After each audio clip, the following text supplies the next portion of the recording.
My name is Tiffany R. Smith. I'm from Dayton, Ohio, but I now live in Atlanta, and I use she and her pronouns. So,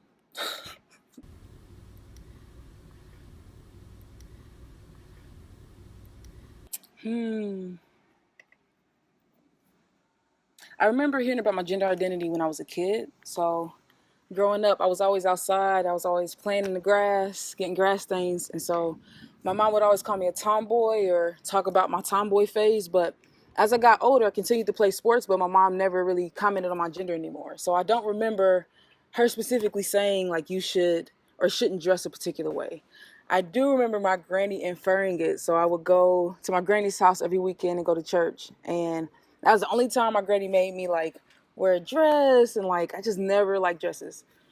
And so she would try to fill me up, I think, kind of passively, but it never was a conversation.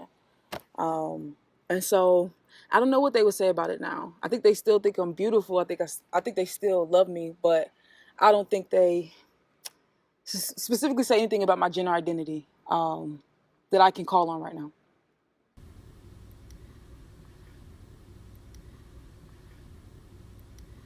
Um, I think I will let them lead the conversation. I haven't gotten to a point where I feel really confident to come to my family directly about gender and sexuality, even though I've been out to them since I was 16.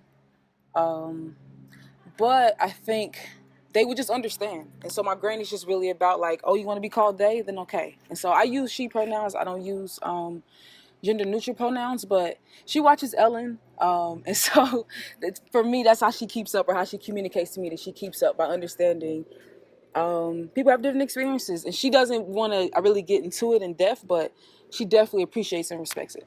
So specifically my granny, my mom, we have a tangled relationship, and so it's really hard to discuss, for me to say like what my mom thinks or feels. So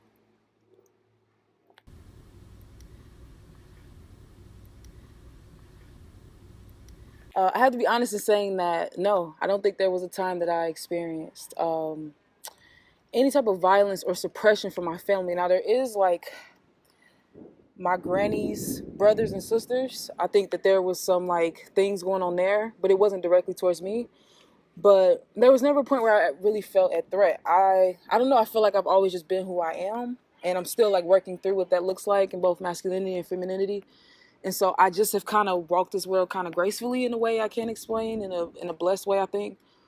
But there's always times I'm scared. There's always times I'm nervous that the threat could happen. And so yeah, I hold a lot of anxiety and a lot of, especially like imposter syndrome around my identity, the way that I present, because sometimes I don't see possibility models or folks who look like me and exist like me beyond the binary, and beyond gender and beyond blackness and womanhood and femininity. So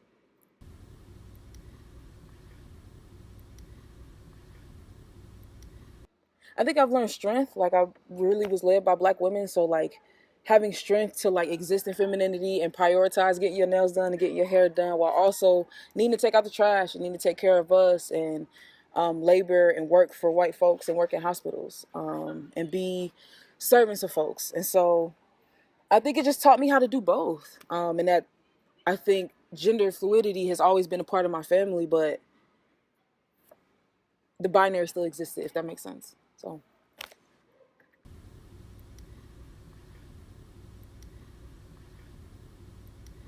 yeah, I mean, I think like saying something or commenting to folks who say things about folks, right? Like, so standing up to their friends or, their folks who talk about queerness as being a part of or not a part of Christianity, right? Because I think that's a lot of my folks' base.